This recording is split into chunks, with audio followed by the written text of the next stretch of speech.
அஸ்ஸலாமு அலைக்கும் வரஹ்மத்துல்லாஹி வபரகாத்துஹு. கேம் வியூவர்ஸ், உண்மையிலே இந்த கடந்த 2-3 நாளாக நான் முக்கியமாக லைவ் வரவே நினச்சிட்டு இருந்தேன். எனக்கு என்னென்னா சந்தர்ப்பம் கிடைக்கல, டைம் ஒண்டி இருக்கல. ஆனால் இருந்தாலும் என் காடி முகமது ஃபேஸ்புக் பேஜ்லேயும் யூடியூப்லேயும் நிறைய வீடியோகள் போட்டிருப்பேன். நீங்கள் அது என்னன்றது நீங்கள் அண்டர்ஸ்டாண்ட் பண்ணியிருப்பீங்க. நான் என்ன சொல்ல போகிறேன்றது ஏன்னா இன்றைக்கு அந்த சந்தர்ப்பம் மட்டும் கிடைச்சி, அதுக்கும் ஒரு ரீசன் என்னன்னா, இன்றைக்கு மார்னிங் நாங்கள் சஹர் செய்ய எலும்பிக்கிற டைமில் பார்த்தா தண்ணி இல்லை. கடைசியில் மோட்டர் போட்டு பார்த்தா தண்ணி வரலை. பிறகு அந்த டைமில் மழை டைம் தான் போயிட்டு பார்க்க முடியலை. கடைசியில் காலையில் போய் பார்த்தோம்னு சொன்னால் அந்த ஏரியாவில் யாரோ பற்ற வச்சிருக்கிறாங்க. பார்த்தா அந்த இடத்துல பற்ற வச்சு அது எங்கட பக்கத்தில் கிணறு இருந்தது. கிணத்து பக்கத்தில் இருந்த அந்த வார மோட்டார் பட்டை மற்றது அந்த வயர் அது எல்லாமே பற்றி மோட்டார் எல்லாம் பழுதாவி ரொம்ப சிக்கல் நிறைய சிக்கல். இனி அந்த சிரமத்தினால இன்றைக்கு அது சம்பந்தமான வேலைகள் ஏன்னா வாட்டர் ப்ராப்ளம் இருந்ததுனால அதை செய்யும்ன்றதுனால இன்றைக்கு நின்று ஏன்னா அதை செய்யக்கூடிய சுச்சுவேஷன் என்னன்னா அது சம்பந்தமான வீடியோ நான் யூடியூப்லேயும் ஃபேஸ்புக்லேயும் நான் அதை அப்லோட் பண்ணுவேன். நீங்கள் பாருங்கள். அது கிட்டத்தட்ட ஒரு 1 ஹவரால் ஒரு தெளிவூட்டல் வீடியோன்னு போட்டிருக்கிறேன். ஏன்னா எப்படி ஏன்னா நிறைய அண்டர்ஸ்டாண்டிங் இல்லாமல் இந்த மாதிரி ஊத்த வீசுறது, இப்படி குப்பைகள் பற்ற வச்சு இப்படி நிறைய விளைவுகளை உருவாக்குற மாதிரி வேலைகள் நிறைய செய்கிறாங்க. அது ஒரு அண்டர்ஸ்டாண்ட் வீடியோ நான் 1 ஹவர் வீடியோ என் யூடியூப் சேனல் கேம் வியூஸ்லேயும் அதே நேரம் காடி முகமது ஃபேஸ்புக் பேஜ்லேயும் நான் அப்லோட் பண்ணுவேன். நீங்கள் அதை பாருங்கள். ஸோ இந்த சிச்சுவேஷன், இந்த கிடைத்த சந்தர்ப்பத்தில் நான் அந்த முக்கியமாக என்ன விஷயம் சொல்ல வந்தனோ அதை சொல்ல வேண்டிய சிச்சுவேஷனில் இருக்கிறேன். இந்த குறிப்பிட்ட நாட்களில் நீங்கள் பார்லிமெண்டத்தில் பார்த்துருப்பீங்க. குறிப்பிட்ட எம்பி உண்மையிலேயே அண்டர்ஸ்டாண்டிங் இல்லாமல், எந்த தெளிவும் இல்லாமல், உண்மையிலே வேற மதத்தை சேர்ந்த ஒருத்தர் எந்த தெளிவும் இல்லாம எங்கட மத சம்பந்தப்பட்ட விடயங்களை பேசி நிறைய உள்ளங்களை காயப்படுத்திருக்கிறாரு. அதே நேரம் எந்த அண்டர்ஸ்டாண்டிங் இல்லாம எந்த தெளிவும் இல்லாத ஒருத்தர் இந்த விடயங்களை இப்படி பேசியிருக்கிறார். அது உண்மையிலேயே ஒரு மனத்துக்கு ரொம்ப கவலையான விஷயம். ஏன்னா அவர் பேசின ஒவ்வொரு விடயமும் எந்த அண்டர்ஸ்டாண்டிங்கும் இல்லாம எந்த தெளிவும் இல்லாம தான் அவர் பேசியிருக்கிறார். எந்த தெளிவும் இல்லை. ஏன்னா அது உள்ளங்களை காயப்படுத்துற மாதிரி, முஸ்லிம் பெண்களை மனதை நோடிக்கிற மாதிரி, அதே மாதிரி முஸ்லிம் சமுதாயத்துல மனதை காயப்படுத்துற மாதிரி, தமிழ் பேசும் மக்களுக்கு இடையில முருகலை உண்டாக்குற மாதிரி ஒரு அன்வான்ட் ஒரு பேச்சொண்ட பேசியிருக்கிறாரு. அதே நேரம் ஒரு உண்மையிலேயே மனதை ரொம்ப காயப்படுத்துற மாதிரி அவர் பேசினார். அந்த விடயங்கள் மிகவும் கவலையான விஷயம். உண்மையிலே எங்கட இந்த தாய் திருநாட்டில் வாழக்கூடிய அனைத்து இன மக்களும் அன்று தொற்று இன்று வரை மிகவும் ஒற்றுமையாக வாழக்கூடிய மக்கள். ஆனா அந்த சிச்சுவேஷன்ல இப்படிப்பட்ட ஆரம்ப காலத்திலிருந்து இதுவரையும் இப்படிப்பட்ட சிலர் அன்வான்ட், அதாவது அண்டர்ஸ்டாண்டிங் இல்லாம சில கருத்துக்கள் அல்லது தேவையில்லாம வேற மதத்துக்கு இடையில முருகலை உண்டாக்குற மாதிரி தெரியாத விடயங்களை மூக்க நுழைச்சி ஏதாவது இப்படி பேசி தான் இப்படி பிரச்சனைகளை உண்டாக்கிட்டுறது. ஏண்டா இந்த தாய் திருநாட்டில் வாழக்கூடிய அனைத்து இன மக்களும் மிகவும் ஒற்றுமையான மக்கள், மிகவும் ஒற்றுமையாக வாழக்கூடியவர்கள். அன்று தொற்று இன்று வரை மிகவும் ஒற்றுமையாக வாழ்ந்து கொண்டுதான் இருந்தோம். ஆனா இப்படி சிலர் அதாவது அண்டர்ஸ்டாண்டிங் இல்லாத சில கருத்துக்களால தான் நாட்டுக்குள்ள இப்படி நிறைய பிரச்சனைகள் ஆரம்ப காலத்திலிருந்து இதுவரை உருவாயிடுச்சு. ஸோ அது அண்டர்ஸ்டாண்டிங் இல்லாம பேசுற விடயங்கள். உண்மையிலேயே எங்கட இஸ்லாம் மார்க்கத்தை பொறுத்த வரையில இஸ்லாம் மார்க்கம் சொல்லி இருக்குது எப்படின்னு சொன்னால், உங்களோட மார்க்கம் உங்களுக்கு சிறந்தது, எங்கட மார்க்கம் எங்களுக்கு சிறந்தது. அதாவது எந்த மார்க்கத்தையும் நிந்திக்கிற விதமா, எந்த மார்க்கத்தையும் கேவலப்படுத்துற விதமாக யாருக்கும் யாரும் பேச முடியாது. அது எங்களுக்கு கூட வலியுறுத்தி இருக்குது. மற்ற மதங்களை கேவலப்படுத்துற விதமாக, அவங்களோட மதத்தை தாக்குற விதமாக எதுவுமே பேசக்கூடாது என்று சொல்லி எங்களுக்கு வலியுறுத்தி இருக்குது. ஏண்டா யார மனதையும் யாரும் காயப்படுத்த முடியாது. ஆனா அவங்களுக்கு தெளிவூட்டலாம், இது சரி இது பிள்ளைன்னு சொல்லலாம், எங்கட மார்க்கத்தை எத்தி வைக்கலாம் சொல்லலாம், பிரச்சனை இல்லை. ஆனா அவங்களோட மார்க்கத்தை கேவலப்படுத்துற மாதிரி யாருக்கும் பேச முடியாது. அதே நேரம் ஒவ்வொருத்தரும் தெரிஞ்சு கொள்ளக்கூடிய ஒரு முக்கியமான விஷயம் என்னென்றால், இஸ்லாம்ன்றது படைத்த இறைவனால் இந்த உலகத்தை படைத்ததிலிருந்து இந்த உலகம் முடிவு, அதுக்கு பின்னால என்னென்னலாம் நடக்க போதோ நடக்க இருக்கிறதோ அனைத்தையும் தெளிவாக பரிபூர்ணமாக சொல்லப்பட்ட ஒரு அங்க சம்பூர்ணமான பரிபூர்ணமான ஒரு மார்க்கம். இதுல எல்லா விடயங்களும் தெளிவாக முழு உலகத்திலுள்ள எந்த ஒரு மனிதனாலும் எந்த ஒரு சயின்டிஸ்டாலும் உலகத்திலுள்ள எவ்வளவு பெரிய அறிவாளியாலும் குறை கண்டுபிடிக்க முடியாத அங்க சம்பூர்ணமான படைத்த இறைவனால் தெளிவாக தெளிவூட்டப்பட்ட பரிபூர்ணப்படுத்தப்பட்ட ஒரு மார்க்கம். அதே நேரம் எங்கட திருக்குர்ஆன்ல அல்ஹம்துலில்லாஹ் அல்லாஹ் பெரியவன் படைத்த இறைவன் எச்சி துப்புரத்திலிருந்து ஒரு மனிதன் எப்படியெல்லாம் வாழணும், எப்படியெல்லாம் வாழ்ந்தால் அவனுக்கு கண்ணியம் கிடைக்கும், எப்படியெல்லாம் வாழ்ந்தால் அவன் ஆரோக்கியத்தை பேணி சிறப்பாக வாழ முடியும், எப்படியெல்லாம் வாழ்ந்தால் சமூகத்துக்கு மத்தியில சிறப்பான முறையில் வாழ முடியும், எப்படி வாழ்ந்தால் அவனுக்கு கண்ணியம் கிடைக்கும், எப்படி வாழ்ந்தால் அவன் ஈடேற்றம் அடைவான், எச்சு துப்பதில் இருந்து அவன் மரணித்து அதுக்கு பின்னால் உள்ள வாழ்க்கை வரை எல்லாமே சொல்லி பரிபூர்ணப்படுத்தப்பட்ட ஒரு கண்ணியமான ஒரு மார்க்கம். அது போல முழு உலக முஸ்லிம்களாலும் அழகான முறையில் பின்பற்றக்கூடிய ஒரு தெளிவான பரிபூர்ணமான ஒரு வேதம். அதுல எல்லாமே சொல்லப்பட்டு இருக்கிறது.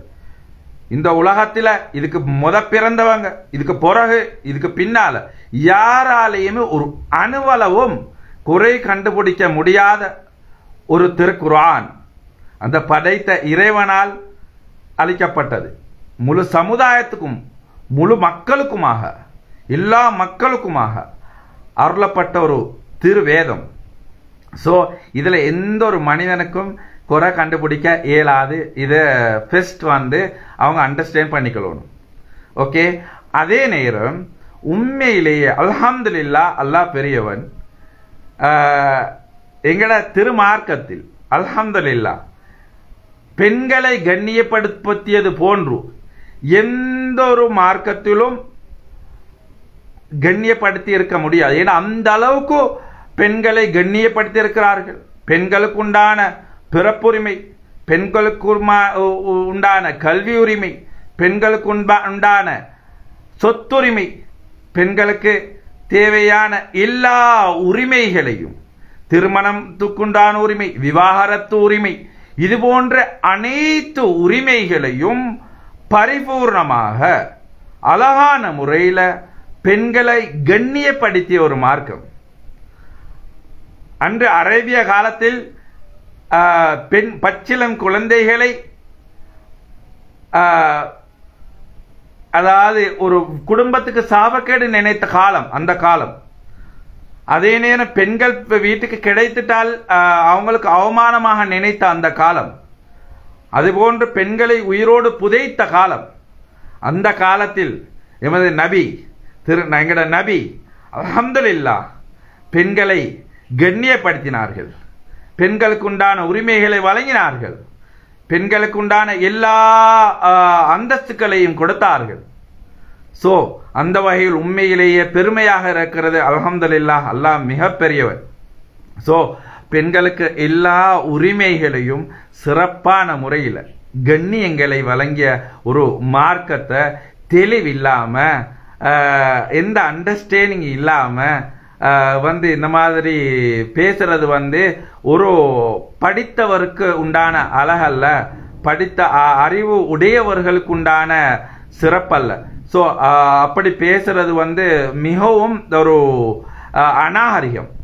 என்னண்டா உண்மையில வந்து இந்த மார்க்கத்தில் இருக்கக்கூடியவர்களுக்கு கூட 100% எல்லாம் தெரியாது. என்ன ரீசன் சொன்னா, இந்த மார்க்கத்தை எங்கட மார்க்கத்தை 10 வருஷம் 12 வருஷம் 8 வருஷம் மௌலவி ஆகுறாங்க, ஹாஃபில் ஆகுறாங்க, அதுக்கு பின்னால முஃப்தி ஆகுறாங்க. இப்படி 10 வருஷம் 15 வருஷம் எத்தனையோ வருடங்கள் வந்து இதை படிக்கிறாங்க. அப்படி வருடக்கணக்கா படித்தவர்களுக்கு கூட 100% தெரியும் சொல்ல முடியும். ஏன்னா அந்த அளவுக்கு ஒரு கடல், அது கடலைத்தான் அதுபோல அந்த சராசரங்களை விடையும் மிகவும் பரந்த ஒரு விரிவாக்கப்பட்ட ஒரு மார்க்கம், எல்லாமே தெளிவாக சொல்லப்பட்ட ஒரு மார்க்கம். சோ அப்படிப்பட்ட வருடக்கணக்கா படித்தவர்களுக்கு கூட எல்லாம் 100% அதாவது தெளிவா சொல்ல முடியும் சொல்ல. அந்த அளவுக்கு விரிவான ஒரு மார்க்கம். இன்னமும் கல்வி கற்றுக்கொண்டுதான் இருக்கிறாங்க. 10 வருஷம் படித்தவங்க ஹாஃபிலா இருக்கலாம், மௌலவியா இருக்கலாம், முஃப்திகளா இருக்கலாம். இன்னும் ஆராய்ந்து கொண்டும் படித்து கொண்டுதான் இருக்கிறார்கள் குர்ஆனை. அந்த அளவுக்கு விரிவான ஒரு மார்க்கம். அல்ஹம்துலில்லாஹ், அன்று தொட்டு இன்று வரை எல்லா விடயங்களையும் சொல்லி இருக்கிறது. சயின்டிஸ்ட் கூட எத்தனையோ 1000 வருடங்களுக்கு முன்னால சொன்ன விடயங்களை ஆராய்ந்து கடைசியில ஃபைனல் முடிவு, சயின்ஸ்ல ஃபைனல் முடிவு, சயின்டிஸ்ட்ல ஃபைனல் முடிவு இஸ்லாம், குர்ஆன் என்று சொல்லி இஸ்லாத்துக்கு வர்றாங்க. அமெரிக்கால, கனடால, லண்டன்ல, இது போல பல உலக நாடுகள்ல கொத்தாக இஸ்லாத்துக்கு வந்து கொண்டிருக்கிறாங்க. இம்பட்டுக்கும் படித்த சயின்டிஸ்டுகள் அதுபோல பெரிய பெரிய பட்டதாரிகள் வந்து கொண்டிருக்கிறாங்க. என்ன ரீசன் சொன்னா, அவங்களோட ஃபைனல் டிசிஷன், ஃபைனல் முடிவு இஸ்லாம், குர்ஆன். சோ இஸ்லாத்துக்கு வந்து கொண்டே இருக்கிறாங்க. பெண்கள் கூட அதாவது வேற அதாவது அமெரிக்காவில் இருக்கலாம், லண்டன்ல, ஜப்பான்ல, இது போல பல நாடுகள்ல நாங்க கண்கூடா கண்டு இருக்கிறோம். வந்து அவங்க அனாச்சாரத்து மத்தியில ஈடுபட்டவங்க எல்லாம், உடம்பெல்லாம் திறந்துட்டு தெரிஞ்சவங்க எல்லாம் கடைசியில வந்து அவங்களுக்கு 100% வந்து எல்லா சுதந்திரமும், எல்லா நிம்மதியும், எல்லா சந்தோஷமும் கிடைக்கிறது இஸ்லாத்தின் மூலம்தான், இஸ்லாமிய மார்க்கத்தின் மூலமாகத்தான், ஹிஜாபின் மூலமாகத்தான் என்று சொல்லி அவங்க அண்டர்ஸ்டாண்ட் பண்ணி அவங்க இஸ்லாத்துக்கு வர்றாங்க. கோடிக்கணக்கு நிறைய அதிகமான மக்கள் வந்து கொண்டு இருக்கிறாங்க. என்ன ரீசன் சொன்னால், எல்லாம் படைத்த இறைவனால் படைக்கப்பட்ட அவனுக்கு தெரியும் எதை எப்படிதான். அதனால பெண்களை வந்து அந்த அளவுக்கு படைத்தவன், அதுபோல எங்கட மார்க்கம் கண்ணியப்படுத்திருக்கிறது. அவர்கள் பெண்கள் பொக்கிஷங்கள், பெண்கள் மாணிக்கம், அவர்கள் வைடூரியங்கள். அவர்களை இஸ்லாம் அதிகமாக கண்ணியப்படுத்தி இருக்கிறது. அவர்களுக்கு உண்டான எல்லா உரிமைகளையும் அழகான முறையில் வழங்கி இருக்கிறது. உண்மையிலேயே இஸ்லாமிய பெண்கள் மிகவும் சுதந்திரமாக, மிகவும் அழகாக, மிகவும் சந்தோஷமாக, அழகான முறையில குடும்ப வாழ்க்கையை அழகான முறையில் வாழ்ந்து கொண்டிருக்கிறார்கள். மிகவும் சந்தோஷமாக வாழ்ந்து கொண்டிருக்கிறார்கள். மிகவும் சந்தோஷமான முறையில அவங்களை பராமரிக்கக்கூடிய கணவனாக இருக்கலாம், தகப்பனாக இருக்கலாம், சகோதரர்களாக இருக்கலாம். மிகவும் கண்ணியப்படுத்தி கொண்டு மிகவும் கண்ணியமான முறையில் அவர்களுக்கு உண்டான எல்லா சிறப்புகளையும், அவர்களுக்கு உண்டான எல்லா கண்ணியங்களையும், அவர்களுக்கு உண்டான எல்லா உரிமைகளையும் கொடுத்து அழகான முறையில் அவர்களை பராமரித்துக் கொண்டிருக்கிறார்கள். அதே நேரம் அவர்களுக்கு உண்டான எல்லா உரிமைகளையும் கொடுத்திருக்கிறார்கள். அல்ஹம்துலில்லாஹ், சந்தோஷமான முறையில் வாழ்ந்து கொண்டிருக்கிறார்கள். அல்ஹம்துலில்லாஹ். உண்மையிலேயே நான் வேற மதங்களை தாக்கி பேசுவோம் அல்ல. ஆனாலும் இந்த இடத்தில் நாம் சுட்டிக்காட்ட வேண்டிய ஒரு விஷயம் இருக்கிறது. என்னண்டா, நீங்க எல்லாரும் யோசிக்க வேண்டும். என்னண்டா, யோசிச்சு பாருங்க. பொதுவா இலங்கையில இருக்கலாம், வேற நாடுகளா இருக்கலாம். முஸ்லிம் பெண்களை பாருங்க, கிட்டத்தட்ட வேற இதுகளோட ஒப்பிடு பார்க்கும் போது 12 வயசு, 13 வயசு, 14 வயசுல சீர்கேட்ல போய் புள்ளி விவரங்களை பாருங்க, மிக மிக மிக மிக குறைவு, மிக குறைவு. ஏதோ விதிவிலக்கு இருக்கலாம், அவர்கள் அறியாமையால, மடத்தனத்தினால, அதாவது சரியான வழிகாட்டல் இல்லாத்தினால, அறியாத்தனத்தினால ஏதும் தவறுகள் செய்திருக்கலாம், அப்படி இருக்கலாம். ஆனால் புள்ளி விவரத்தை பார்க்கும்போது மற்ற சமூகத்தோட ஒப்பிடு பார்க்கும் போது எங்கட முஸ்லிம் பெண்கள் அல்ஹம்துலில்லாஹ் அந்த வகையில் மிகவும் சந்தோஷமாக இருக்கிறது. அவர்களுடைய வழிகாட்டல் திருக்குர்ஆன் ஹதீஸ் இது போன்ற அவர்களுக்கு இருக்கக்கூடிய வழி, அது பிரதர் சிஸ்டர்ஸ் இது போல கணவன்கள் இது போல அவர்களுடைய வழிகாட்டல் காரணமாக அனாச்சாரத்தில் போகக்கூடிய சிச்சுவேஷன் மிக மிக மிக குறைவு, மிக மிக மிக குறைவு. மற்ற இது ஒப்பிட போகும்போது புள்ளி விவர அடிப்படையில் நீங்க பாருங்கள், பார்த்தால் தெரியும் மிக மிக குறைவு. அந்த வகையில் மிகவும் சந்தோஷமா இருக்கிறது. அதே நேரம் எல்லா மதத்து பெண்களையும் நாங்கள் மிகவும் கண்ணியப்படுத்துகிறோம், அவர்களையும் சகோதரிகளாக நினைக்கிறோம். அவர்களை கண்ணியமும் பேணப்பட வேண்டும். அவர்களும் கண்ணியமானவர்கள். பெண்கள் எந்த மதமாக இருந்தாலும் கண்ணியமானவர்கள்.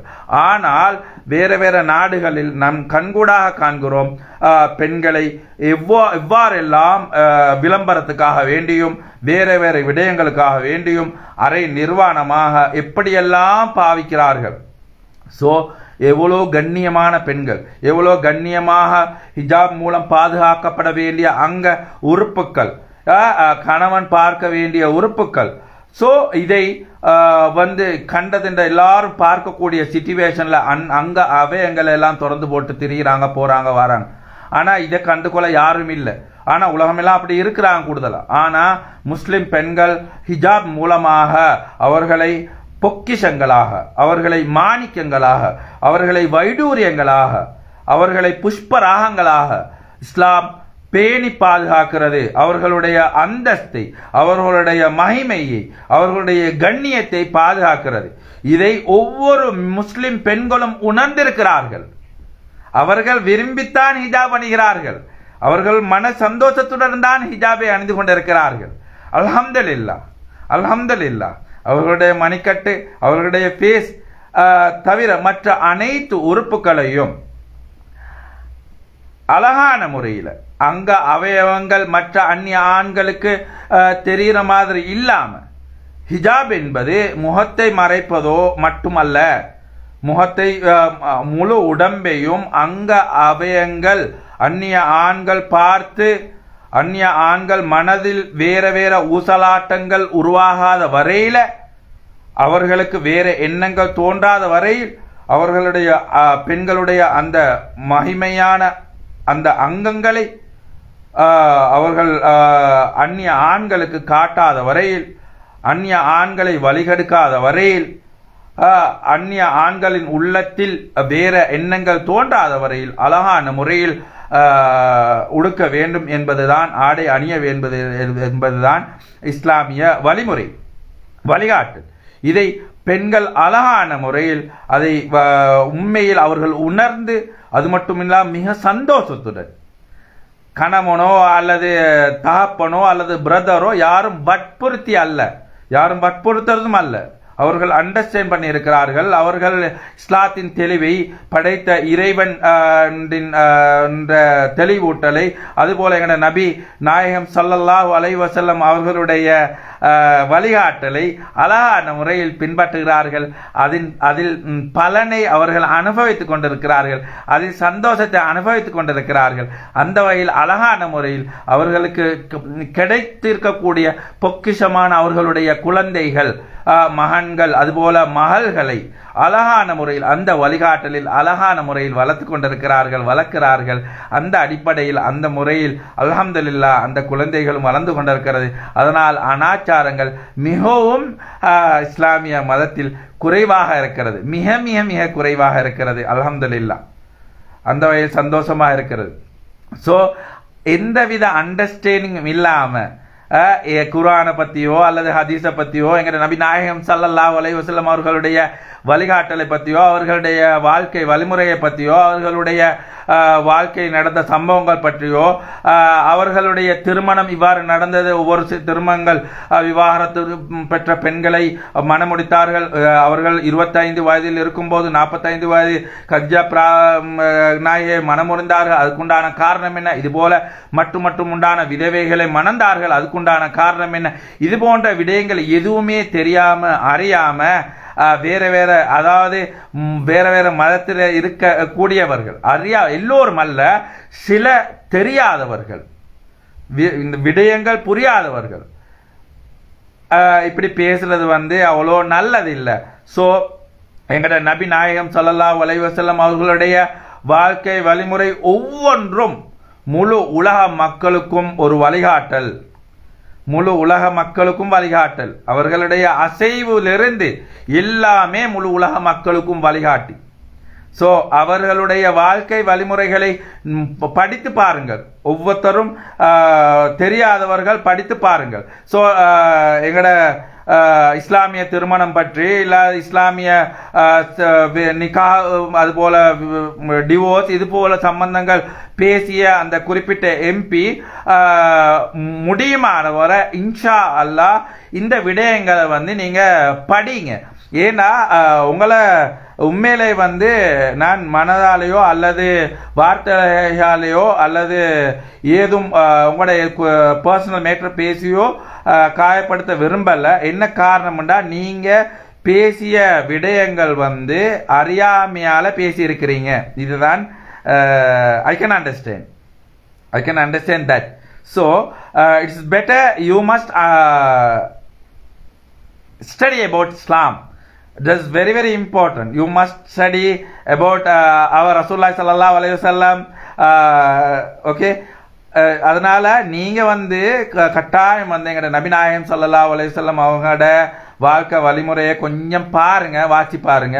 அதுபோல முடிந்தா இஸ்லாம் மதத்தை பத்தி வருஷ கணக்கா படித்த மௌலவிகள் முஃப்திகள் இருக்கிறாங்க. அதாவது முஸ்லிம் பேர்ல இருக்கக்கூடிய நோமல், அதாவது எங்கள்கிட்ட கூட கேட்டாலும் 100% அதாவது மௌலவியோ அல்லது முஃப்திகளோ சொல்லக்கூடிய இது எங்களுக்கு சொல்ல தெரியாது. ஆனா அவங்கள்ட்ட நீங்க கேட்டு பாருங்க, இதுக்குண்டான சரியான தெளிவூட்டல்களை உங்களுக்கு இன்ஷா அல்லாஹ் அவங்க தருவாங்க. இதுக்குண்டான காரணங்கள் என்ன, இதுக்குண்டான சட்டத்திட்டம் என்ன, அதுல 100% சயின்டிபிக் மட்டுமல்ல, அதுல 100% எல்லா விதத்திலையும் நியாயம் இருக்கும். எந்த இடத்திலையும் இஸ்லாத்துல யாருக்கும் எந்த ஒரு அநியாயமும் நடக்க மாட்டாது. அது மட்டும் இல்லாம படைத்த இறைவன் சொல்றான், நீங்க அவன் எப்படிப்பட்ட நீதியாளன்றது நீங்க உணர்ந்து கொள்ளுங்க. அவன் சொல்றான், நீங்க யாருக்காவது அநியாயம் செஞ்சிட்டீங்கடா, மனதாலேயோ செயலாலேயோ வேற வேற ஏதோ வழியில நீங்க யாருக்காவது அநியாயங்க செஞ்சிட்டீங்கடா, அந்த குறிப்பிட்ட நபர்கிட்ட போய் நீங்க மன்னிப்பு கேட்காத வரையில நான் மன்னிக்க மாட்டேன். இம்பட்டுக்கும் யார் சொல்றான்? படைத்த ரப்பு சொல்றான். குர்ஆன தந்தவன் சொல்றான். குர்ஆன முழு உலகத்துக்கும் அளிச்சவன் சொல்றான். யாருக்கு எந்த மதம் இல்லை, எந்த மதம் இல்லை, யாருக்கு ஒரு மிருகத்துக்கு யாருக்கா இருந்தாலும் சரி, மிருகத்துக்கு கூட அநியாயம் செய்யக்கூடாது. அநியாயங்கள் யாருக்கும் செய்யக்கூடாது. அதாவது அநியாயம் செஞ்சோம்னா, யாருக்காவது ஒரு மனிதனுக்கு நாங்க அநியாயம் செஞ்சோம்னால் அந்த அநியாயம் செஞ்ச மனிதன் நாங்க மன்னிப்பு கேட்கணும்.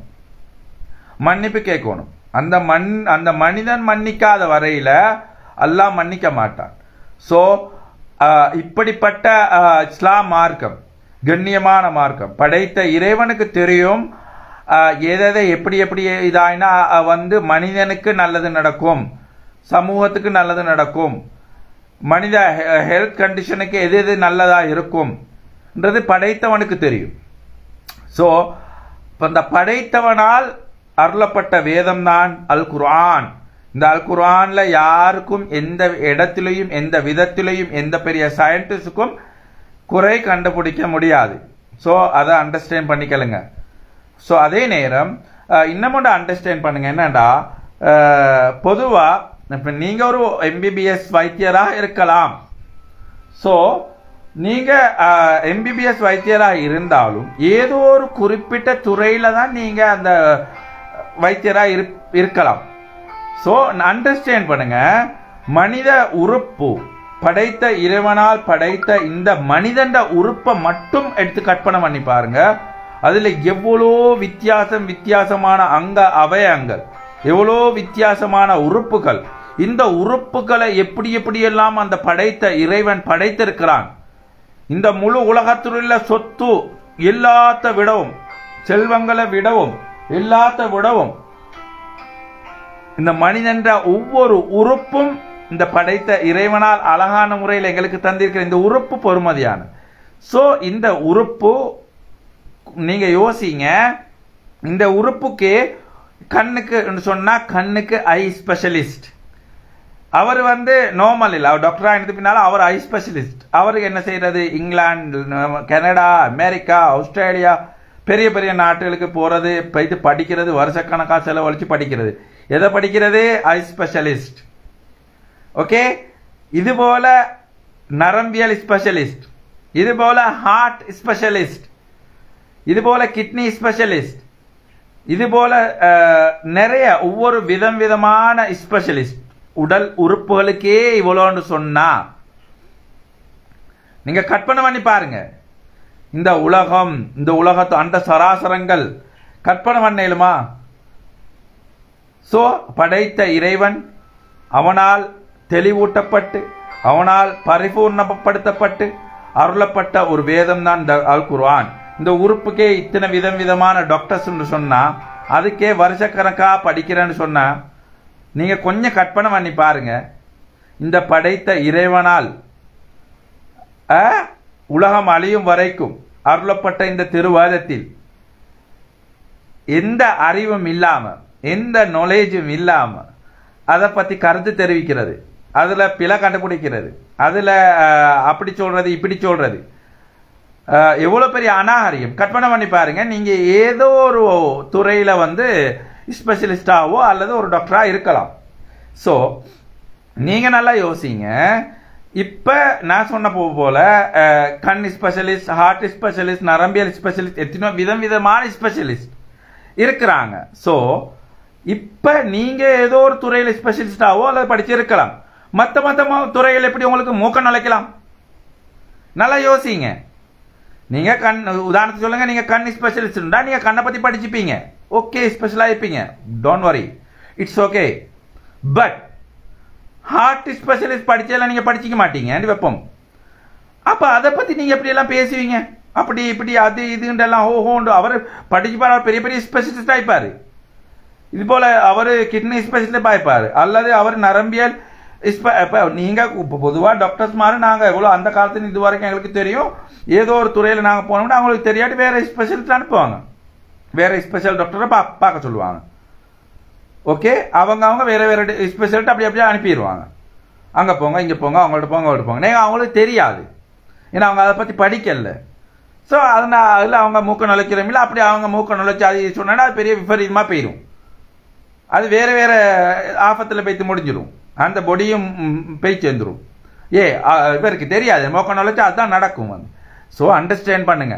இந்த மனித உடம்புலேயே இத்தனை விதமான டாக்டர், விதமான உறுப்புகள், விதமான படிப்புகள் என்று சொன்னா, இது முழு உலக மக்களும் எத்தனையோ கோடான கோடி மக்கள் ஃபாலோ பண்ற இந்த மார்க்கம் அன்று தொட்டு இன்று வரை. நீங்க நினைக்குவான இந்த 1400 வருஷத்துக்கு முன்னால எங்கட கடைசி இறுதி நபி நாயகம் ஸல்லல்லாஹு அலைஹி வஸல்லம் அவர்கள் அந்த டைம்ல அருளைய மார்க்கம் இல்ல, இஸ்லாம் மார்க்கம் எங்கட ஆதம் அலைஹிஸ்ஸலாம் முதல் மனிதனை படைத்தலிருந்து உருவாக்கப்பட்டது. சோ அண்டர்ஸ்டாண்ட் பண்ணுங்க. படைத்த இறைவனால் காலத்துக்கு கால நபிமார்களை அனுப்பி கடைசி நபியான எங்கட முஹம்மது நபி ஸல்லல்லாஹு அலைஹி வஸல்லம் அவர்களுக்கு இறுதி நபியா அனுப்பி அவர்களுக்கு இறுதி வேதமாக அனுப்பிய திருக்குர்ஆன் பரிபூர்ணப்படுத்தப்பட்ட மார்க்கம், பரிபூர்ணப்படுத்தப்பட்ட வேதம். இந்த வேதத்துல எல்லாம் பரிபூர்ணப்படுத்தப்பட்டு விட்டது. இதுல யாருக்கும் பிழை கண்டுபிடிக்க முடியாது.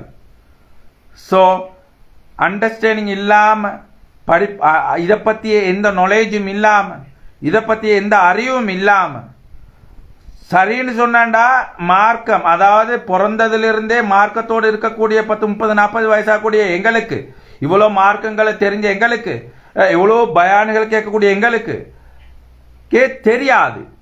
மார்க்கத்துல நிறைய சட்டத்திட்டம் தெரியாது. என்ன ரீசன் சொன்னா, நாங்க மௌலவியோ, நாங்க முஃப்தியோ, நாங்க ஹாஃபிலோ இல்ல. குர்ஆனை ஓதுறோம், ஆனால் தர்ஜுமா இருந்தால் பார்ப்போம்.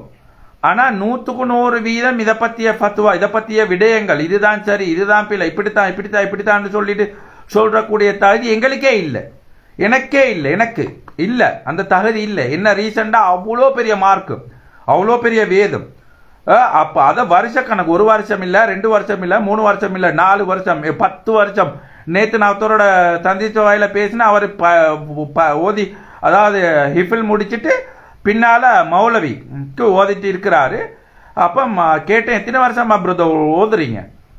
11 இயர்ஸ், 8 அக்குர்னா 11 வருஷமா ஓதிட்டு இருக்க. அதாவது 2 வருஷம் குர்ஆனை மனப்பாடமாக்கிட்டு குர்ஆனை பத்தி அதுல விரிவாக்கம் பற்றி ஒவ்வொன்றுக்கும் குர்ஆன்ல ஒவ்வொரு வசனத்துக்கும் எப்ப இறங்கப்பட்டது, எந்த நேரத்தில் இறங்கப்பட்டது, எதுக்காக இறங்கப்பட்டது, எந்த சந்தர்ப்பத்தில் இறங்கப்பட்டது, எல்லாமே இருக்குது. ஸோ அடிப்படை நாலேஜ் எதுவுமே இல்லாம இந்த மார்க்கத்தை பத்தி பேசுறதுக்கு அல்லாஹ் பாதுகாக்கணும், அல்லாஹ் பாதுகாக்கணும். உங்களுக்கு என்ன தெரியும்? என்ன தெரியும்? எதுவுமே தெரியாது. ஸோ நீங்க ஏதோ குறிப்பிட்ட ஏதாவது சப்ஜெக்ட்ல படிச்சிருப்பீங்க, அதை பத்தி பாருங்க. ஏதோ உங்களுக்கு தெரிஞ்ச நாலேஜை பத்தி பாருங்க, அதை பத்தி பேசுங்க. ஸோ தெரியாத விடயங்களை பொதுவா அது நானா இருந்தாலும் தெரியாத விடயங்களை மூக்க நுழைக்கிறது wrong. That's wrong, that's not good. Educated person அந்த மாதிரி செய்யறது இல்லை. படித்தவங்க யாரும் அப்படி செய்ய மாட்டாங்க, ஏன்னா மூக்கு நுழைக்க மாட்டாங்க. ஏன்னா நான் ஐ கேன் அண்டர்ஸ்டாண்ட். நான் உண்மையிலே ஜப்பான்ல இருந்தேன், நான் லண்டன்ல இருந்தேன், இந்தியாவில் 2 வருஷம் இருந்தேன். உண்மையிலேயே ஜப்பான்ல எல்லாம் எப்படின்னா அவங்க ஏதாவது விஷயம் தெரியும்னா அதுல தான் முழு மூச்சா இதா இருப்பாங்க. உள்ள எல்லாத்திலையும் மூக்க நுழைக்க மாட்டாங்க. ஏன்னா தெரியாத விடயங்களை மூக்க நுழைக்க போக மாட்டாங்க. அதனாலதான் அவங்க அப்படி டெவலப் ஆகுறாங்க. ஏன்னா அதுல அவங்க முன்முறமாய்ப்பாங்க, அதுல ஃபோக்கஸ் பண்ணுவாங்க, அதுல அவங்க இன்னும் நாலேஜ் தேடுவாங்க, அதுல இன்னும் இன்க்ரீஸ் ஆகுவாங்க. ஓகே, அது இல்லாம வேற கண்ட திண்டது உள்ள தெரியாத அது இது உள்ள பெலா எல்லாத்திலையும் தலையை போடுற இல்ல, அப்படி போட மாட்டாங்க. இங்கிலாந்துல அப்படித்தான். ஸோ டெவலப் கண்ட்ரி அப்படித்தான். ஏண்டா அவங்க தெரியாததுல மூக்க நுழைக்கிற இல்லை. அதே நேரம் அவங்க எது, அப்போ உதாரணத்துக்கு நீங்க நல்லா யோசிங்க. எங்கட இந்த நாடு இருந்த சிச்சுவேஷன்ல குறிப்பிட்ட காலங்கள்ல பொருளாதாரத்தால இந்த நாடு எவ்வளவு பாதிக்கப்பட்டிருந்தது, எவ்வளவு ஒவ்வொரு மக்களும் கஷ்டப்பட்டாங்க, எவ்வளவு சிச்சுவேஷன் எப்படியெல்லாம் இருந்தது. ஸோ அப்படி இருக்கிற சந்தர்ப்பத்தில் தான் ஏதோ மக்கள் அண்டர்ஸ்டாண்ட் பண்ணி ஒரு புது பிரசிடென்ட் வரணும். அதே மாதிரி ஒரு பார்லிமெண்ட்ல நிறைய புது அதாவது நாட்டை சீர்திருத்தக்கூடிய ஒரு பார்லிமென்றம் உருவாகணும். அந்த நோக்கத்தில் முழு மக்களும் ஒன்று சேர்ந்து ஒரு நல்ல ஒரு பார்லிமென்றத்தையும் நல்ல ஒரு தலைவரையும் நல்ல பிரைம் மினிஸ்டரையும் கொண்டு வந்திருக்கிறாங்க. ஸோ எந்த கட்சியா இருந்தாலும், சுயேட்சையாக வந்த எம்பியாக இருந்தாலும், யாராக இருந்தாலும் பார்லிமெண்ட்டுக்கு உள்ளுக்கு போயிட்டீங்க. இப்ப நீங்க என்ன யோசிக்கணும்? இந்த நாட்டு மக்கள், இந்த நாடு டெவலப் ஆகணும். இதுக்காக வேண்டி நாம் அனைவரும் ஒன்றுபட்டு இந்த நாட்டை டெவலப் பண்ண வேண்டும். இதுக்காக வேண்டிதான் நாங்க எங்கட கருத்துக்களை தெரிவிக்கணும். இந்த நாட்டை எப்படி டெவலப் பண்றது, இந்த நாட்டு மக்கள் இன்னும் எப்படி பொருளாதார ரீதியில் டெவலப் ஆகிறது, நாட்டு மக்கள்ல பொருளாதார சேவிங் எப்படி அதிகப்படுத்துறது, தனிநபர் வருமானத்தை எப்படி கூட்டுறது, தனிநபர் வருமானத்தை எப்படி அதிகரிக்கிறது, இந்த நாட்டில் இருக்கிற பிரச்சனைகளை தீர்த்து இந்த நாட்டு மக்கள் இந்த நாடு எப்படி டெவலப்பிங் பாதையில் எடுத்து செல்றது என்றதை தான் நீங்க ஐடியா பண்ணணும். அதே நேரம் அதை பத்தி தான் நீங்க எல்லாரும் பொதுவாக பேசணும். நான் ஆரம்பத்தில் நான் பேசினேன் இந்த எடுகேஷனை பத்தி, அதை பத்தி, இதை பத்தி அப்படி இப்படின்னு அந்த காலங்களில் பேசிக்கொண்டே இருந்தாங்க. நான் சொன்னேன் என்ன ரீசன் என்னன்னா, இப்ப அந்த எம்பி உள்ளுக்கு போயிருக்கிற எம்பி அவங்க படிச்சோ இல்லையோ, ஆனா அவங்கள தெரிவு செஞ்சு அனுப்பிய அந்த 50,000 25,000 லட்சம் 3 லட்சம் 4 லட்சம் அந்த தெரிவு செஞ்சு அனுப்பியவர்கள்ல முக்காவாசி பேர் படிச்ச பட்டதாரிகள் அல்லது படிச்சு எல்லாமே உளவல் ஏலவல் செஞ்சவங்க, அதுக்கு மேல படிப்புகள் அதிகமா படிச்சவங்க. So think about that.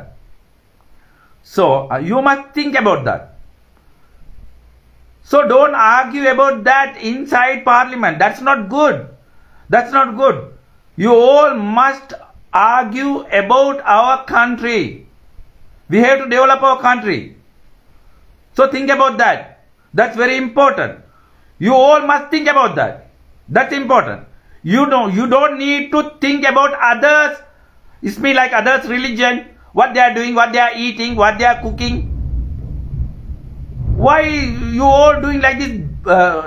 I can't think about that. Why you all doing like this? Don't waste your time inside the parliament. If they give you 10 minutes or 15 minutes, you speak about people.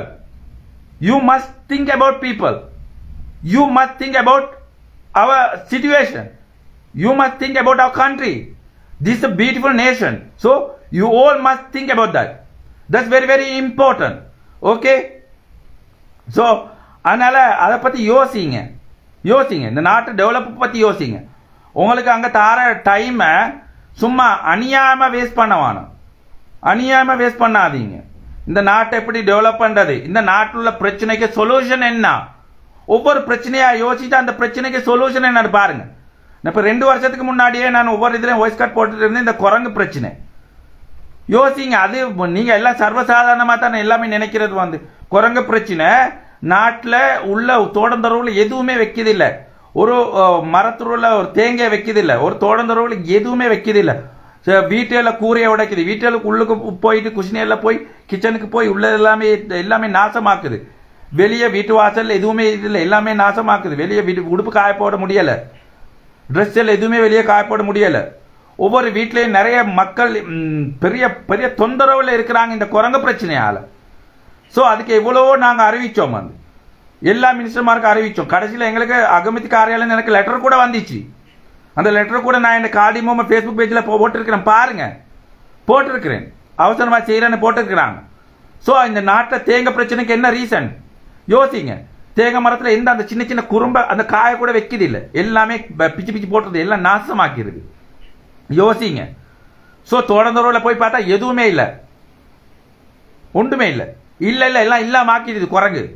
100 கணக்கு குரங்கு வர்றது மனுஷனுக்கு நிம்மதியே இல்லாம இருக்குது, நிம்மதியே இல்லாம இருக்கு.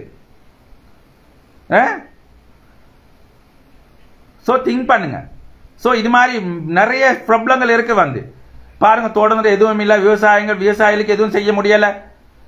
இது மாதிரி நிறைய ப்ராப்ளங்கள் இருக்குது. நிறைய இடங்கள், நிறைய காணி பூமிகள் எல்லாம் காடா போயிருக்கு. எவ்வளவு வயல் நிலங்கள் காடா போயிருக்கு. இந்த நாட்டில் எவ்வளவு வயல் நிலங்கள் காடா போயிருக்கு, எவ்வளவு தோட்டந்தரவு காடா போயிருக்கு. யோசிங்க. அதை உண்டாக்குறதுக்கு பாருங்க, அதை விவசாயம் செய்ய பாருங்க. வயல் நிலங்களை உண்டாக்குறதுக்கு உண்டான ஆக்ஷன் எடுங்க.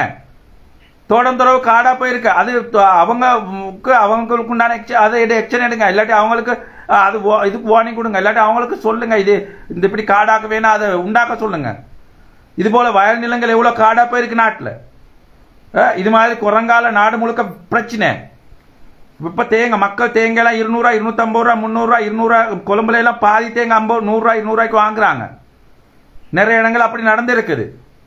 நாட்டில் மரக்கறி வெஜிடபிள் எல்லாம் 1000 ரூபாய் 1500 ரூபாய் போயிட்டு இருக்குது. பச்சை கொச்சிக்காய் 1500 ரூபாய் கிலோ.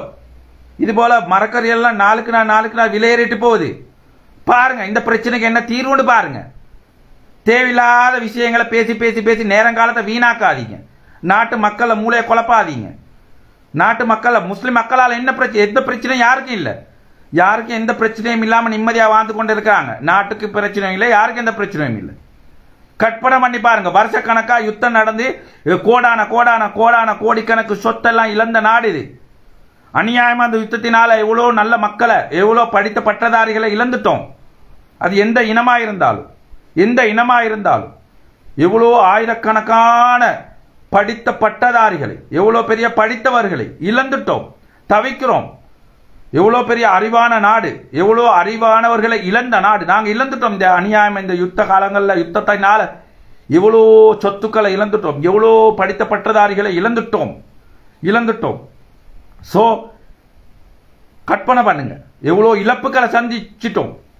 தேவையில்லாத விடயங்களை மூக்க நுழைக்காதீங்க.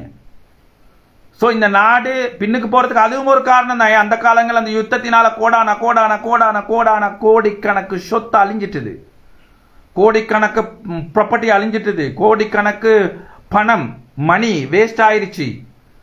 எந்த மக்கள் ஆயிருந்தாலும் எல்லா மக்களும் நம் மக்கள், இந்த நாட்டு மக்கள் யாராயிருந்தாலும் எந்த இனமாயிருந்தாலும் இந்த நாட்டு மக்கள் அண்ணன் தம்பி தான். யாரு எவ்வளோ இழப்புகளை சஞ்சிட்டு, எவ்வளோ இழப்பு, எத்தனாயிரம் மக்களை இழந்துட்டோம். கற்பனை பண்ணுங்க, அந்த உயிர்களை ரிட்டர்ன் எடுக்கலுமா? அந்த போன உயிர் ரிட்டர்ன் கிடைக்குமா? எத்தனாயிரம் படித்த பட்டதாரிகள், எவ்வளோ பெரிய பெரிய வைத்தியர்கள் யுத்த காலங்கள்ல இறந்துட்டாங்க. அந்த இறந்த இழப்புகளை எடுக்கலுமா? எல்லாமே இந்த நாட்டு சொத்து. ஒரு மனிதனை நாட்டில் படிக்க வைக்கிறதுக்கு எத்தனையோ கோடான கோடி இந்த அரசாங்கம் செலவழிக்குது. ஒரு மனிதனை படிக்க வச்சு பட்டதாரி ஆக்குறதுக்கு கால்குலேட் பண்ணி பாருங்க. அந்த உயிர்கள் எல்லாம் இழந்துட்டோம். எவ்வளவு ஆயிரம் உயிர்கள் அந்த யுத்த காலங்களில் இழந்துட்டோம். வேணாம். இது நல்ல நாடு. இந்த நாட்டு மக்கள் நல்லவர்கள், அனைத்து இன மக்களும் நல்லவர்கள், இந்த நாட்டின் தலைவர்கள் நல்லவர்கள். சோ இந்த நாட்டில் எல்லா மதத்து மக்களும் உரிமையோட வாழ்றாங்க, அந்த உரிமையை வழங்கி இருக்கிறாங்க. எந்த மதத்து மக்களும் அந்தந்த மதத்தை அழகான முறையில் ஃபாலோ பண்ணி வாழக்கூடிய எல்லா உரிமையும் அழகான முறையில் வழங்கி இருக்கக்கூடிய ஒரு அழகான சிறப்பான நாடு. ஏன் உங்களோட கருத்துக்களால் இந்த மாதிரி இந்த நாட்டில், இந்த அழகான நாட்டில் இன்னும் முருகலை உண்டாக்குறீங்க? உங்களோட கருத்துக்களால, உங்களோட படித்த படிப்பை திங்க் பண்ணுங்க. சும்மா பேசாதீங்க. தேவையில்லாத பேச்சுக்களை பேசி தேவையில்லாத கருத்துக்களை உண்டாக்கி இந்த நல்ல நாட்டில், இந்த நல்ல மக்கள் மத்தியில் இந்த இன முருகலை உண்டாக்காதீங்க. நல்லதில்லை. வேணாம். குறிப்பிட்ட காலம்தான் நாங்கள் வாழ போகிறோம். நான் உங்களுக்கு ஒரு விஷயம் சொல்கிறேன். இப்போ 2 நாளைக்கு முன்னாடி நாங்கள் தராவி தொழுக போயிருந்தோம் பக்கத்து பள்ளிக்கு. ஸோ அந்த பள்ளியில் தராவி தொழுவிச்சது வந்து ஹாஃபில். அப்போ அவர தகப்பனாரும் அங்கே வந்திருந்தார். அப்போ அங்கே தொழுதுட்டு, ஏன்னா மகன் தான் நாங்கள் தொழுவிக்கிறது சந்தோஷத்தில் தண்ட மகன் பள்ளியில் ப்ரேயர் பண்ணுறாரு. ஸோ வந்திருந்தார். அப்போ எல்லா ப்ரேயரை முடிச்சுட்டு வெளியே போனோம். வெளியே போயிட்டு பார்த்தா எனக்கு வந்து அவர் அங்கிள். ஸோ ரொம்ப மன வருத்தமான விஷயம். 50 வயசு வெளியே நின்று இருக்கிறாரு. என்பிபிக்காக வேண்டி அதிகமான தியாகங்கள் செஞ்சு, அதாவது இந்த நாட்டுக்காக வேண்டி, இந்த நாட்டு டெவலப்புக்காக வேண்டி, இந்த மக்களுக்காக வேண்டி அதிகமான தியாகங்கள் செஞ்ச ஒரு மனிதர், மிகவும் நல்ல மனிதர். ஸோ இப்போ வெளியே நின்றுட்டு இருக்கிறாரு. அப்போ எனக்கு அங்கிள். அப்போ என்ன செஞ்சேன், நான் வெளியே வளமையாக நின்று பேசலாம்னு நினைச்சேன் உள்ளத்தால். நானும் என்பிபிக்காக வேண்டி, அதாவது இந்த நாட்டின் டெவலப்புக்காக வேண்டி பாடுபட்டவன். ஸோ அவரும் இந்த நாட்டின் டெவலப்புக்காக வேண்டி, இந்த பிரசிடென்ட் வரணும், நல்ல பார்லிமெண்ட் ஒன்று உருவாகணும் என்ற நோக்கத்தினால் பாடுபட்டவர். நானும் அப்படித்தான். ஸோ இது கட்சி பேதம் இல்லை. ஒரு நாட்டில் மாற்றம் வந்து இந்த நாட்டு மக்கள் நல்லா வாழணும் என்ற அந்த நல்ல நோக்கம். ஓகே, இந்த நோக்கத்தினால அவரும் தான் நானும் தான் இது போல நாட்டில் இருக்கக்கூடிய பலரும் இந்த நோக்கத்துக்காக பாடுபட்டவங்க. அதனால தான் 159 பேர் வந்து அது போல பார்லிமெண்ட்டும் ஒரு டிஃப்ரெண்டான சிச்சுவேஷனுக்கு வந்துச்சு. அல்ஹம்துலில்லாஹ். ஓகே, அப்போ இவர் வெளியே நின்று இருக்கிறாரு. நான் நின்று பேசலாம்னு உள்ளத்தால் நினைச்சிச்சு. டைம் நேரம் இடம் கொடுக்கல, அவசர வேலை. ஸோ நான் அந்த இடத்துல அவர் மாமா அங்கிள் போயிட்டு வாரேன் என்று சொன்னேன். அங்கிள் போயிட்டு வாரேன். ஓகே மகன் என்றார். மறுநாள் சாரு கிளம்பி இருக்கிறோம். பள்ளியில் மறுநாள் அறிவித்தல் சொல்கிறாங்க, இந்த குறிப்பிட்ட மஹல்லாவில் இப்படின்னு சொல்லி. ஆனால் காது கொடுத்து பார்த்தேன், யாருன்னு தெரியலை. ஓகே, பின்னால் கடைக்கு போயிட்டேன். 2 மணிக்கால தான் எனக்கு குரூப்பில் எல்லாம் போட்டுருக்கிறாங்க. எனக்கு தெரியாது, உண்மையிலே தெரியாது, சத்தியமாக தெரியாது. அப்புறம் 2 மணி 3 மணிக்கால எங்களோட பிரதர் ஒருத்தர் வந்து சொல்கிறாரு, ஓடோடி வந்து இப்படி இன்னார் இதாகிக்கிற உங்களுக்கு தெரியாதான். உண்மையில வஃபாத் ஆயிட்டாரு. அங்கும்றைக்கு கொண்டு வந்திருக்கிறாங்க. எனக்கு தெரியாது உண்மையிலே. நான் இந்த கடையில் இருந்தது, பிஸ்னஸில் இருந்தது தெரியாது. நான் பட்ட கவலை அது சொல்லி முடிக்க முடியாது. அந்த அளவுக்கு என்னடா 52 வயசு, 4 குழந்தையின் தகப்பன், நல்லா வாழ்ந்துட்டு இருந்தவர், எந்த நோயும் இல்லை, சிறப்பான முறையில் வாழ்ந்தவர், எல்லா மத மக்களோடையும் ஒற்றுமையாக இருந்தவர். ஸோ வஃபாத் ஆயிட்டார். இதுதான் மனிதண்ட நிலைமை. இதுதான் மனிதண்ட நிலைமை. அது எந்த மதமாக இருந்தாலும் நாம் நிரந்தரமாக வாழ வந்தவர்கள் அல்ல, நிரந்தரமாக இந்த உலகத்தில் வாழ போறவர்களும் அல்ல. ஸோ அதனால இந்த வாழக்கூடிய இந்த காலங்கள்ல தண்ட தேவைக்காக, தண்ட பப்ளிசிட்டிக்காக, இல்ல வேற வேற தேவைகளுக்காக, வேற மத மக்களாக இருக்கலாம், யாரா இருக்கலாம், தண்டை இன மக்களாக இருந்தாலும், யாரா இருந்தாலும், அண்டை அயலவர்களாக இருந்தாலும், நாங்கள் அவங்கள மனதை காயப்படுத்துகிற மாதிரியோ அல்லது அவங்களுக்கு தொந்தரப்படுத்துகிற மாதிரியோ, அவங்கள சும்மா தேவையில்லாமல் வம்பு வழக்குக்கு இழுக்கிற மாதிரியோ எங்களோட செயல்களோ அல்லது எங்களோட வார்த்தைகளோ இருக்கக்கூடாது. இது ஒவ்வொருத்தரும் சிந்திங்க. இப்போ இந்த 2 நாளைக்கு முன்னாடி அழகான முறையில் வாழ்ந்தவர் இப்போது மண்ணுக்கு கீழே இருக்கிறார். நிச்சயமாக அவருக்கு அல்லாஹ் சொர்க்கத்தை அளிக்கணும். அதே நேரம் எங்களோட ஊர் பள்ளி நிறைந்து வழிந்ததாம். அந்த அளவுக்கு மனித புனிதராக வாழ்ந்த ஒரு மனிதர். முழு ஊரும் திரண்டு வந்திருக்கிறது. மிகவும் சந்தோஷமா இருக்கிறது. அவருக்கு அல்லாஹ் ஜன்னத்துல் ஃபிர்தௌஸை அல்லாஹ் வழங்குவானாக. நிச்சயமாக அல்லாஹ் வழங்குவான். ஆமீன் ஆமீன் ஆமீன். நிச்சயமா யா ரப்பே அவருக்கு ஜன்னத்துல் ஃபிர்தௌஸை வழங்குவாயாக. ஸோ இதை பார்க்கக்கூடிய யாராக இருந்தாலும் யோசிங்க. இந்த வாழ போற வாழ்க்கை நிரந்தரம் இல்லை. கொஞ்ச காலம்தான் வாழ போறோம், நிரந்தரமாக வாழ போறதில்ல. ஸோ அதில் இன மத பேதம், கட்சி பேதம், அந்த பேதம், இந்த பேதம், ஸோ கூட்டம் குடும்பத்துக்கு இடையில பிரச்சனை, அண்ணன் தம்பிக்கு இடையில பிரச்சனை, இல்லாட்டி அக்கம் பக்கத்துக்கு இடையில பிரச்சனை தேவையில்லை. முழுமையாக ஒற்றுமையாக இருப்போம். ஒற்றுமையாக இருந்து இந்த நாட்டை கற்றி எழுப்புவோம். இந்த நாட்டை இன்னும் டெவலப் ஆகும். ஏன்னா குறிப்பிட்ட காலங்கள் தான் வாழ போகிறோம். இன்னும் இப்போ நாங்கள் கொஞ்சம் காலத்தில் அப்படி வாழ்ந்துட்டு போயிடும், பிறகு ஒரு சமூகம் வரும், அப்படித்தான். அதனால் இந்த வாழ போகிற வாழ்க்கையை அழகான முறையில் வாழ்வோம். யாரையும் தாக்காம, யாரை மனதையும் நோகடிக்காம, இன்னும் இந்த நாட்டுக்குள்ள அநியாயமாக பிரச்சனைகளை உண்டாக்காம தேவையில்லை, விட்டுருவோம். உண்மையிலே தமிழ் பேசும் மக்கள் அதுபோல மற்ற எல்லா மக்களும், இந்த நாட்டு மக்கள் மட்டுமல்ல, இந்த அண்டை நாடு இந்தியாவில் கூட நான் 2 வருஷம் இருந்தேன். உண்மையிலே மிகவும் நல்லவர்கள், மிகவும் நல்லவர்கள். இந்தியாவில் நான் இருந்தது கோயம்புத்தூரில். அந்த கோயம்புத்தூரில் 199% எங்கட இந்து மக்கள் உண்மையிலேயே மிகவும் அன்பாக இருந்தார்கள், மிகவும் அழகான முறையில் கண்ணியப்படுத்தினார்கள், மிகவும் அழகான முறையில் வரவேற்றார்கள், பாசமாக இருந்தார்கள், மிகவும் பாசமாக இருந்தார்கள். ஸோ அவர்களும் மிகவும் நல்ல மக்கள். ஸோ அதுபோல எங்களோட மற்ற மத மக்களும் எல்லோருமே ரொம்ப நல்லவர்கள். குறித்த ஒருவர் இருவரினால் தான் இப்படிப்பட்ட மனக்கசப்புகள் உருவாகிறது. ஸோ நாம் முடிந்த அளவு தவிர்ந்து கொள்வோம். கருத்துக்களால் மக்களை மனத்தை நோகடிக்கிறத நாங்கள் தவிர்ந்து கொள்வோம். தெரியாத விடயங்களை பேசுகிறத முழு மூச்சா நாங்கள் தவிர்த்து கொள்வோம். உண்மையை சொல்ல போனால் எனக்கு உண்மையிலே எல்லா மக்களை பற்றியும் நல்லா தெரியும். அதே நேரம் மற்ற மதங்களில் அவங்களோட அந்த சம்பிரதாயங்கள் இல்லாத அவங்களோட விடயங்கள் எனக்கு உண்மையிலே தெரியாது. அதனால அந்த தகுதி எனக்கு இல்லை. அவங்களோட விடயங்கள் எதுவாக இருந்தாலும் எந்த ஒரு விடயமும் பேசுகிற தகுதி எனக்கு இல்லை. இது போல தெரியாதவர்களுக்கு பேசுகிற தகுதி இல்லை. ஸோ பேசுகிற ரைட்ஸ் இல்லை எங்களுக்கு. ஏன்னா எங்களுக்கு தெரியாதே. ஸோ அதனால அந்த ரைட்ஸ் இல்லை. படித்தவர்கள் யாரும் தெரியாத விஷயங்களை பேச மாட்டாங்க. ஏன்னா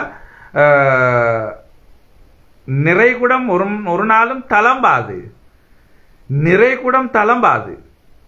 ஓகே, அது தேவைக்கு யூஸ் ஆகும், ஆனால் தளம்பாது, சும்மா இப்படி தேவையில்லாமல் தளம்பாது. ஸோ அதனால் படித்தவர்கள் மாதிரி நடந்து கொள்வது சால சிறந்தது, மிகவும் சந்தோஷமாக இருக்கும். ஸோ படித்தவர்கள் உண்மையிலேயே ஏட்டு சுரக்காய் கறிக்கு உதவாது. அந்த அந்த இதை கொஞ்சம் யோசிச்சா நல்லம். ஸோ தேவைக்கு ஏற்ற மாதிரி வந்து பேசுறது மிகவும் நன்றாக இருக்கும். அதனால் ஏன்னா இந்த இடத்துல நான் எந்த இடத்துலையும் யாரையும் தாக்கி பேசவும் மாட்டேன். அப்போ அந்த குறித்த பார்லிமெண்ட் உறுப்பினரை கூட நான் தாக்கல. என்ன ரீசன்டா அவரு அந்த விஷயம் தெரியாம பேசிக்கிறாரு. ஸோ அதனால அவருக்கு ஒரு அட்வைஸை நான் சொல்றேன், please if you can you must learn about Islam. That's what I can tell you. That's what I can give you advice.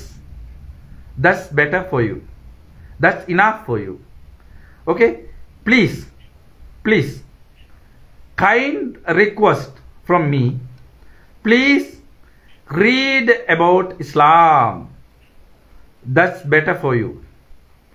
Inshallah, you will understand. Definitely you will understand. Okay, that's what I can tell you. That's my small request for you. Okay, inshallah you will understand. Anyway, come to the point.